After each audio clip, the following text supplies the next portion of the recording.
What the last 2 years have taught us is that we really have no idea what's on the road ahead.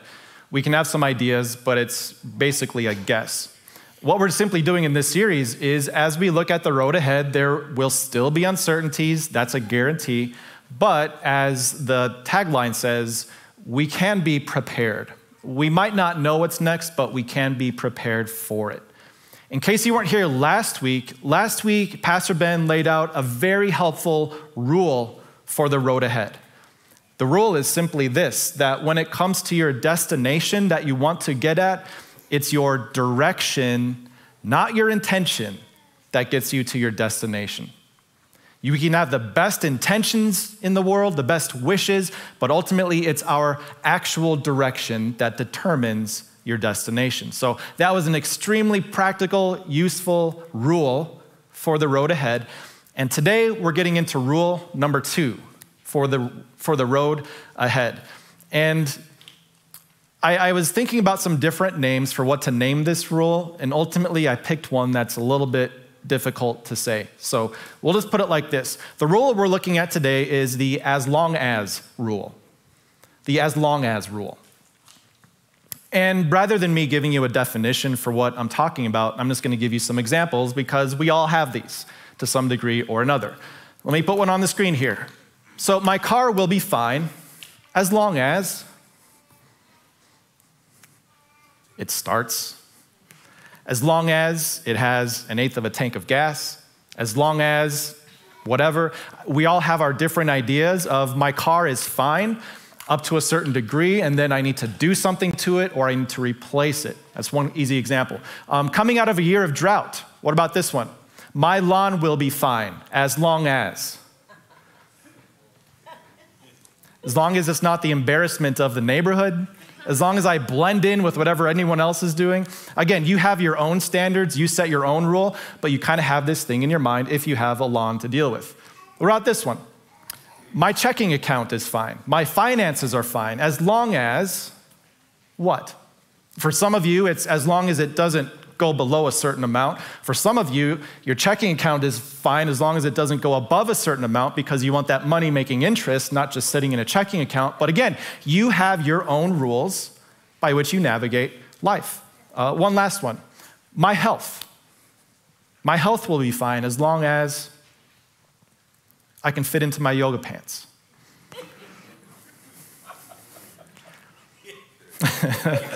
I only wear those for Amy. But on a serious note, my health will be fine as long as the doctor isn't angry at me, as long as I can keep up with the kids or grandkids. Where do you set that bar?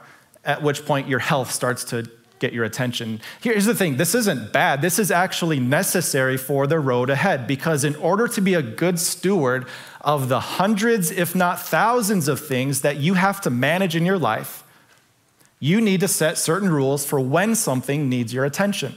In other words, these rules are necessary.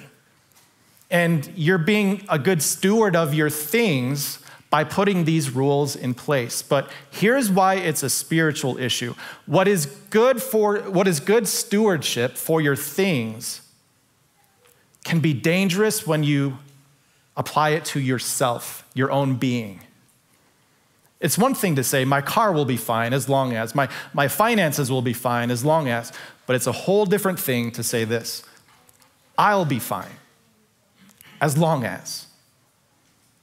And how would you finish that? Just thinking of your current place in life, what the last week, the last month, or year has been like. How have you been finishing that statement? I'll be fine as long as I have my job. Or how about this? I'll be fine as I have him or her in my life, whether it's a spouse or a son or a daughter. I'll be fine as long as I can continue doing what I love to do. Don't take away my hobby, don't take away driving, don't take that away. As long as I can continue doing what I love, I'll be okay, I'll be fine. Or I know for a lot of you, at least in the room, this is on your minds today. Are the Vikings gonna win or lose? That doesn't matter as long as the Packers lose. I'll be fine as long as the other team loses. Doesn't matter what my team does. See, we all kind of set our standards for at what point will we be fine? And have you ever actually said this out loud? Maybe someone was trying to console you during a difficult time. I'm sorry this is happening, anything I can do? And your response is, well, I'll be fine as long as I have my job, as long as I have this person. And if you stop and think about it, this is not a very good strategy for the road ahead. It's good stewardship for your things, but it is horribly damaging for you as a person to apply it to yourself. Because here's what we all know, and some of us have experienced this. Eventually, your as long as will be no longer. The person that you will be fine with, they will be here no longer. Eventually, the finances that you're fine with, they will be no longer. Eventually, the health that you've loved will be no longer. The thing you love to do, you will do no longer. And what will happen then? Where is your wholeness? Where is your wellness? So here's the big idea that we're going to see God work into our hearts today. And he worked into my heart this week. If you're taking notes, it's number 1 on your sheet. You can be fine when everything around you is not. It is possible. And I think this is a message especially pertinent to our younger half of generations today when it comes to the taking of offense in our world. And, everyone has to cater to who we are and our preferences. We're kind of making ourselves vulnerable. But here's what we need to hear from God. That you can be fine even when there's offense going your way. You can be fine even when you're not being validated for who you think you are. Everything around you might not be fine, but you can be. So here's 2 goals for today. In case I miss you at any point in the sermon and you start to count the lights on the ceiling or something, in case I miss you, here's 2 goals for today's message. Number 1, I hope you can have an awareness of your as long as rules. I'll be fine as long as. I'll be fine as long as. This is something that isn't always obvious, and a lot of times it's unspoken. So my prayer for you is that through this message, God will pull out of your heart some of the rules you've been living by and allowing you to think about. That's my first goal. The second goal is to replace them with something better. And this might happen over the course of the next 20 minutes, but what I know is that this will be a week-long, lifelong thing as you continually think to yourself, what is it that determines my wholeness or my wellness? And it has nothing to do with the circumstances on the road ahead. It has everything to do with an immeasurable, all-surpassing power that God makes available to you. That's what we're going to get into today. We're going to get into 2 Corinthians chapter 4.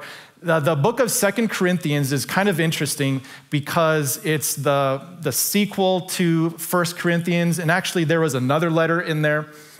Long story short, 2 Corinthians was written largely by the Apostle Paul because there were a lot of people attacking him. There were lots of accusations against Paul.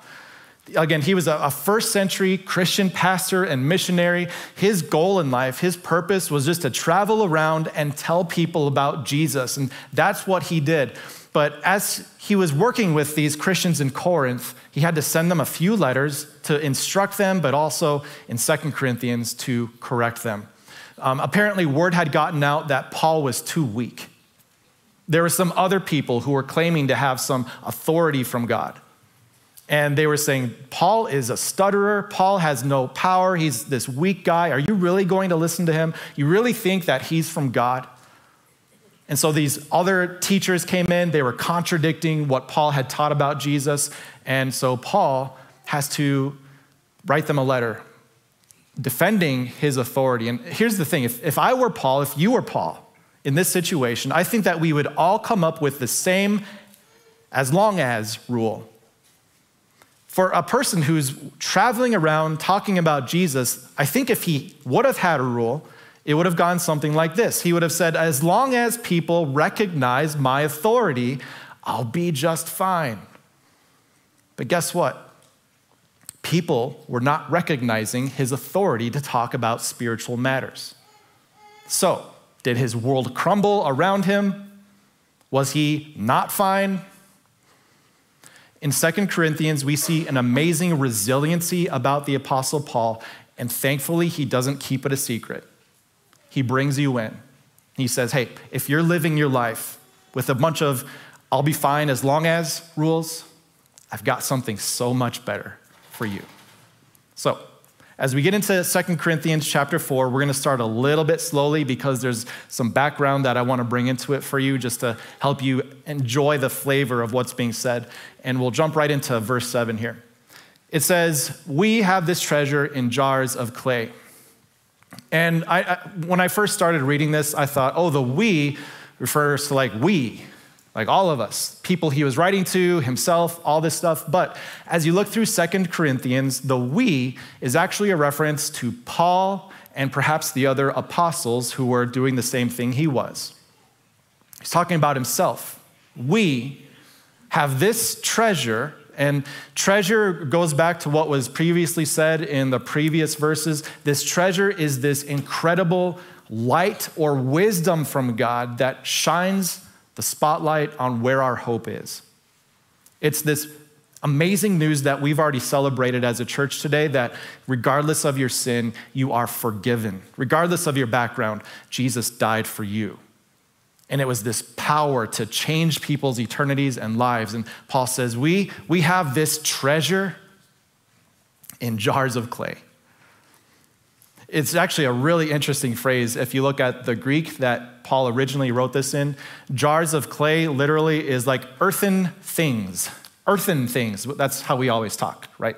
Earthen things, clay stuff, clay containers. It doesn't even have its own title or noun. It's just this vague term. And based on how it's used in context, we can say, well, he's kind of referring to these jars of clay. And what he's getting at is simply this. You're calling me weak, Paul would say to the Corinthians. People are saying I'm weak, and I agree. We have this treasure, this amazing power from God, the gospel, and what makes it powerful and effective is not the one who delivers it. The power is self-contained. In today's terms, we wouldn't talk about jars of clay because I don't know about you, but I don't have jars of clay that I store stuff in, but I do have plenty of Tupperware.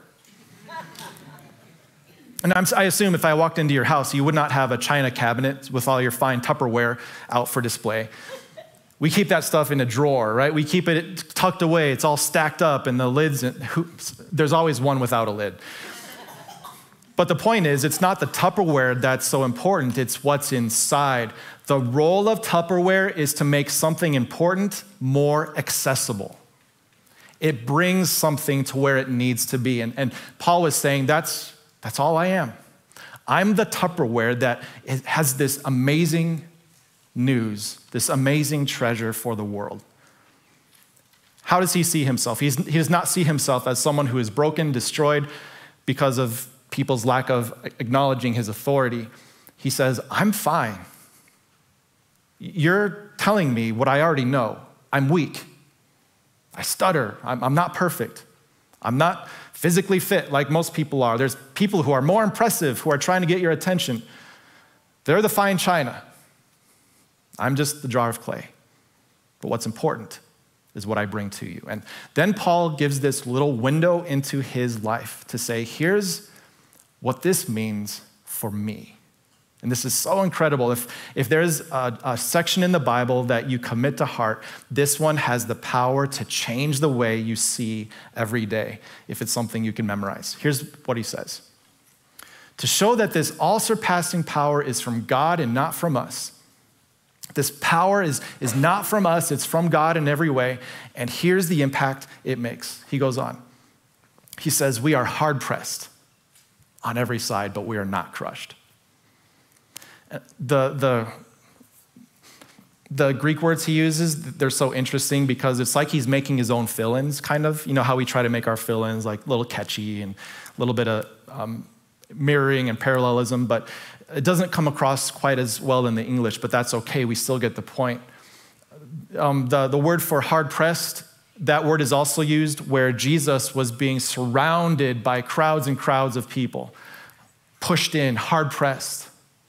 It can also be used of when you're trying to form something, when it's crowded around, it's pushed in, it's squished. It can also be used for like wine presses, crushing the grapes. They're hard pressed, they're all crowded together. But Paul says, even though this is happening, we are not crushed.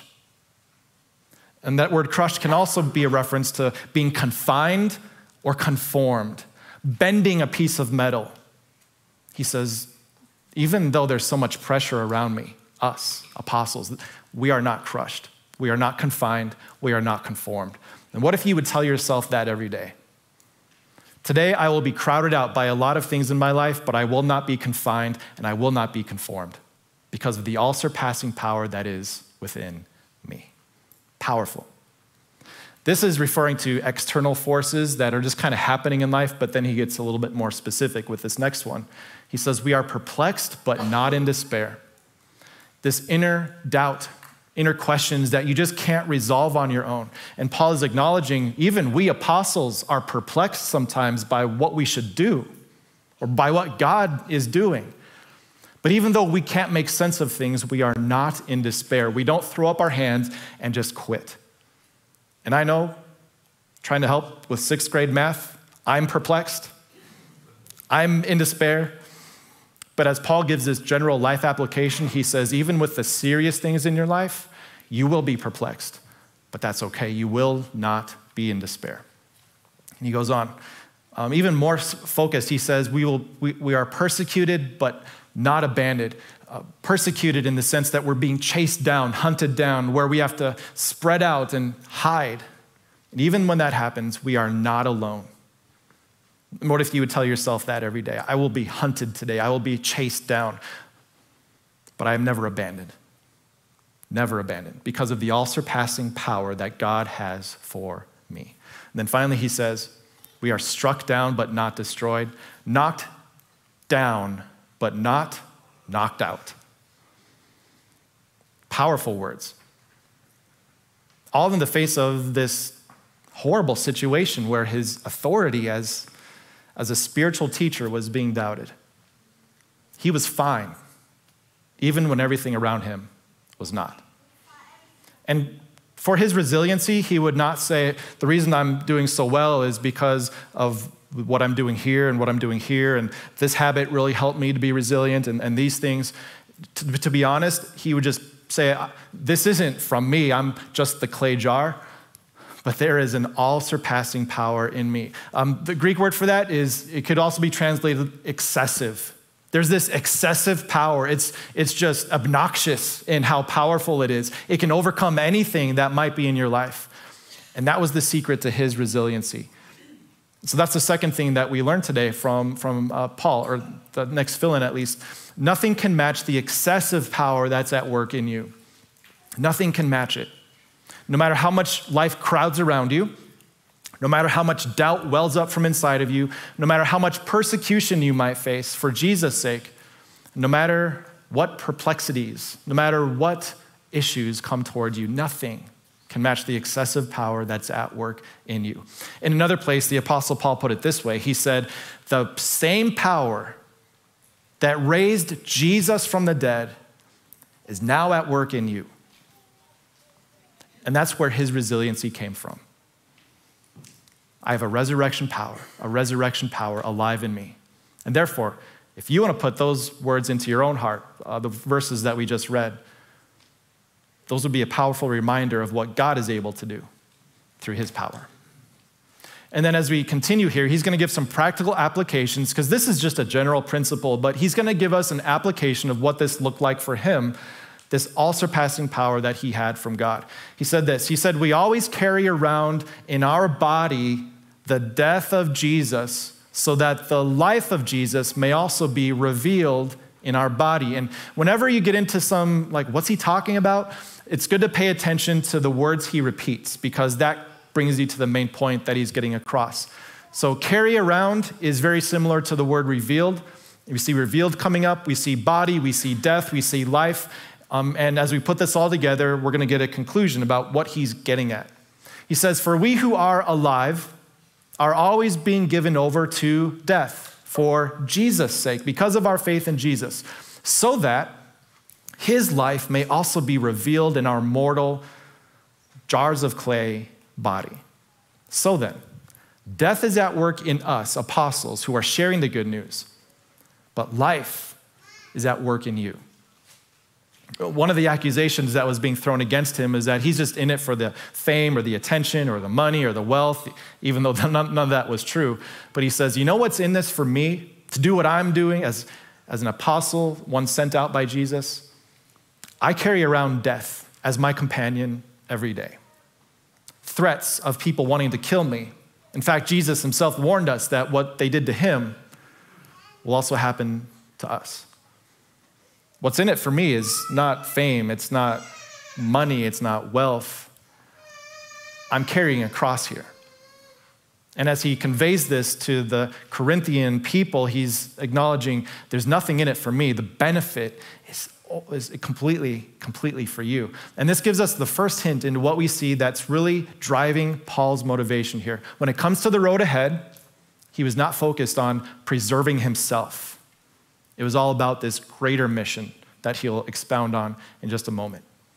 First, he says this. It says, it's written, I believed, therefore I've spoken. So what you really believe in your heart, you're going to express with your words.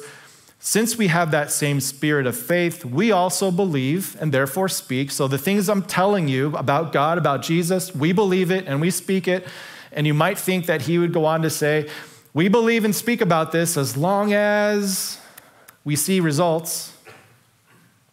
As long as I'm being blessed in some obvious way, as long as God lines things up to prove he's still there and still taking care of us, we would put conditions on this, but Paul did not. He says it's not as long as something happens, but we believe and therefore speak because we know. We know that the one who raised the Lord Jesus from the dead will also raise us with Jesus and present us with you to himself. Not just us receiving this gift of life, but us with you. What's between us? There's grace for that. There's forgiveness. We can make this work out. My ultimate hope is that God will bring us together with him. And for me, this gets to the very heart and core of Paul's faith and also my faith and any Christian's faith, which is the kind of faith we have isn't dependent on, I'll believe in God as long as these things happen, but we believe in God because of what has already happened. That there was a resurrection. That the declaration of who we are is settled. And as Paul is sharing this with the people, he says, I didn't have to write this letter. I could just let you guys figure it out, listen to the voices around you, but here's why I'm doing this. This is all for your benefit. So that the grace that is reaching more and more people wouldn't go to the character of Paul and how great of a missionary he is, but the grace that's reaching more and more people may cause thanksgiving to overflow to the glory of God. This was an incredible way to handle the difficulties he had in life. So many of us, and me myself, if I were in his situation, I would fall back on, I'll be fine as long as I've got a few people. I'll be fine as long as they listen to me, as long as I have some authority. But Paul did not have that mentality. If he were going to craft an as long as rule for his life, this is the one that he would have written. He would have said, I'll be fine as long as I'm on mission for Jesus. That's how he would have stated his rule, and I believe this is the only rule that he would have made in his life. I'll be fine as long as I keep focused on Jesus, as long as I keep in touch with his all-surpassing power that's at work in me, as long as I'm on mission both to receive from him and to share from him. I'll be fine. The results, they're in God's hands. What people do with what I do, that's up to them. I'll be fine as long as I'm on mission for Jesus. And what would this look like for you? I'll be fine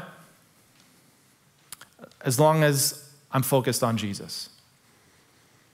I'll be fine as long as I prioritize him and allow him to set the priorities in my life. And I'll tell you, you would be fine. Everything would be totally fine in your life, in your heart. Maybe the circumstances wouldn't change, but you would have a resiliency just like the Apostle Paul did. I'll be fine as long as I'm on mission for Jesus. But as I'm honest and as you're honest, as I look back at my life, so much of what's on the road behind me is I was on mission for myself. People to acknowledge my hard work, for people to recognize my authority, for people to appreciate me, for the reward. I was on mission for myself. And truth be told, I still have that sinful nature that brings that to the forefront. Do you find that too? You recognize it would be so much better in your life if you would be focused on a mission for Jesus and how that would maybe not change your circumstances, but it would make you fine. It would make you resilient. But we don't do that. If you're meeting with your growth group this week, you can talk about why that might be. Like, why is it so hard to keep this focus on the mission that Jesus wants us to have? Whether that's sharing his good news or just loving people the way that he would love us.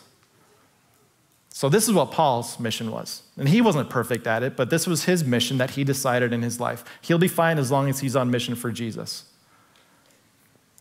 I wonder what Jesus would have written. I'll be fine as long as I can get back to heaven soon, because life in this world just is not fun. I'll be fine as long as I can, just tap into my miraculous power every once in a while to make life a little easier. For me, it would have been instant microwave, like fish cooked, done. Maybe not microwave, maybe like smoked. But I'll be fine as long as people recognize my authority. I'll be fine as long as people appreciate the mission that I came to do for this world. But here's the thing, when we look at all the things that Jesus could have ended that with, none of them happened.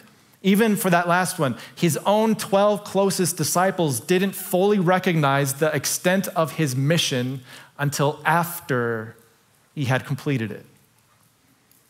You know how he would have finished this statement? Jesus would have said, I'll be fine. I'll be fine as long as my mission is the world. I'll be fine as long as my will lines up with my Father's will, to be the ransom for many, so that the people who make themselves vulnerable, isolated clay jars in this world might be filled with an incredible power, an all-surpassing power that will keep them resilient regardless of what's on the road ahead. I'll be fine as long as my eternity can include you. That's incredible.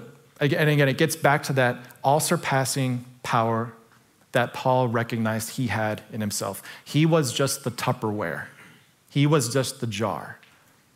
And his purpose was to bring this good news and make it accessible to more and more people. And God will continue to grow that in you also.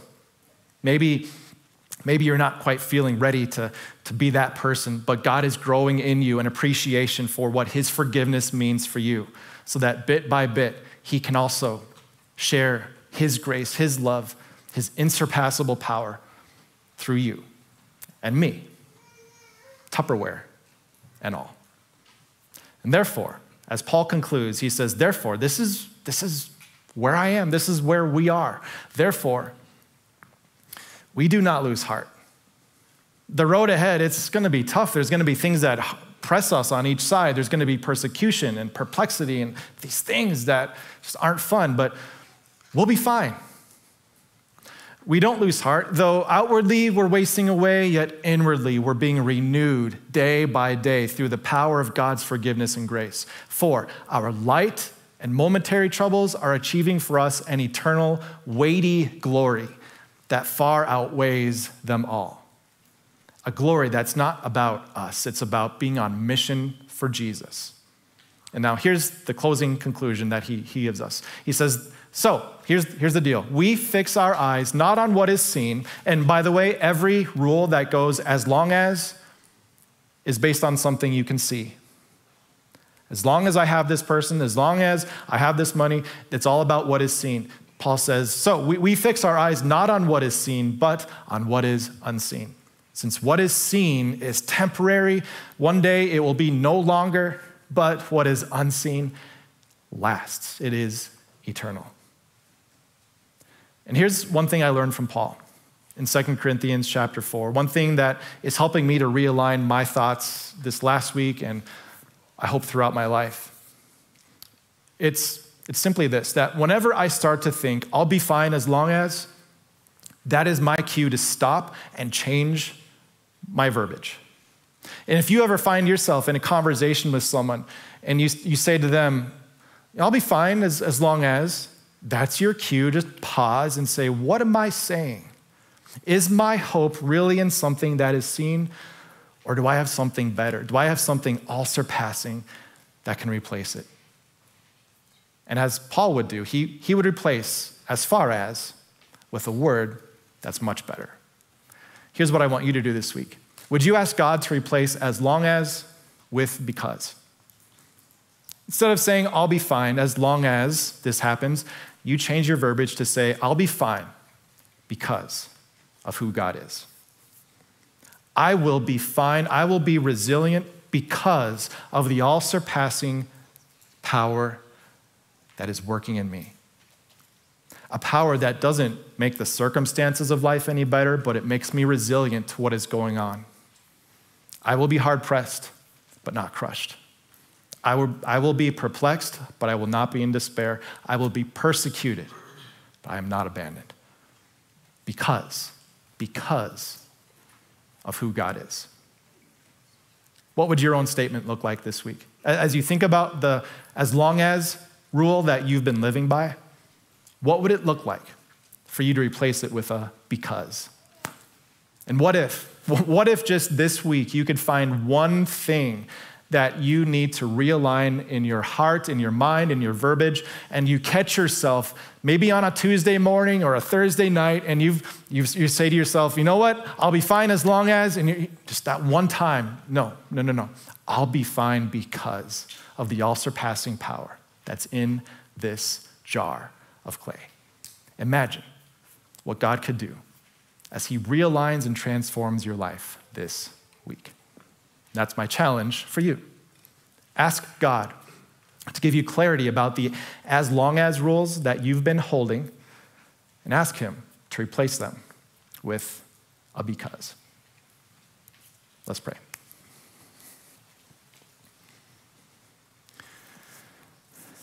Dear Father in heaven, some topics like this, they don't just go deep into us, but they can bring up things that we're unaware of. There can be blind spots in our own hearts where we're believing something or putting our hope in something that we're not even aware of. And there are some things that we as people can help each other with, but there are some things that only you can see. So I pray that you would give us eyes to see what it is that we've been putting our hope in. And as those things come up, don't let us be overcome with guilt or sorrow or despair. Lead us to repentance, but also lead us to your grace and your power, your all-surpassing power that's alive and at work in us.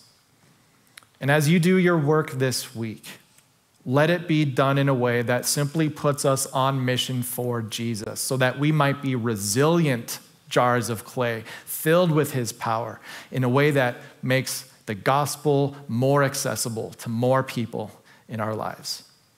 Shine your light through us so that we can be your servants in this world. In Jesus' name, amen.